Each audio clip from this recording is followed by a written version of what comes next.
السلام علیکم پیارے دوستو، ماہ ذوالحجہ کی 10ویں تاریخ کو دنیا بھر میں عید الاضحیٰ منائی جاتی ہے۔ اس موقع پر تمام مسلمان اپنی استطاعت کے مطابق قربانی ادا کرتے ہیں۔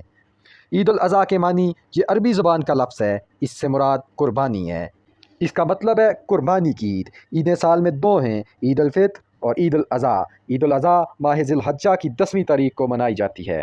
عید الاضحیٰ جسے عید قربان بھی کہا جاتا ہے، اسلامی تقویم کا ایک عظیم اور مقدس دن ہے جو حضرت ابراہیم علیہ السلام کی بے مثال قربانی کی یاد میں منایا جاتا ہے۔ یہ دن ہمیں وفا، ایثار اور اللہ کی رضا کے لیے ہر چیز قربان کرنے کا درس دیتا ہے۔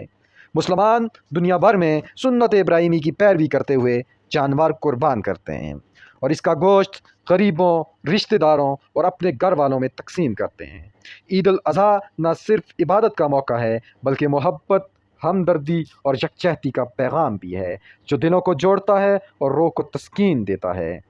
عید الاضحیٰ ایک روحانی خوشبو لیے ایسا مقدس تہوار ہے جو ہمیں خلوص، اطاعت اور قربانی کا حقیقی مفہوم سکھاتا ہے۔ یہ دن حضرت ابراہیم علیہ السلام کی اس عظیم جذبے کی یاد دلاتا ہے جب انہوں نے اللہ کے حکم پر اپنے سب سے پیارے بیٹے کو قربان کرنے کا عزم کیا۔ عید قربان ہمیں یہ سبق دیتی ہے کہ جب دل میں ایمان کامل ہو تو دنیا کی کوئی چیز اللہ کی رضا سے بڑھ کر نہیں ہوتی۔ قربانی کے اس عظیم دن پر دلوں میں محبت بیدار ہوتی ہے، غربا کا خیال رکھا جاتا ہے اور امت مسلمہ ایک دوسرے کے دکھ سکھ میں شریک ہو کر بھائی چارے کی اعلیٰ مثال قائم کرتی ہے۔ اللہ پاک سے دعا ہے اللہ پاک اس عید پر تمام مسلمانوں کی قربانیاں قبول فرمائے، آمین ثم آمین۔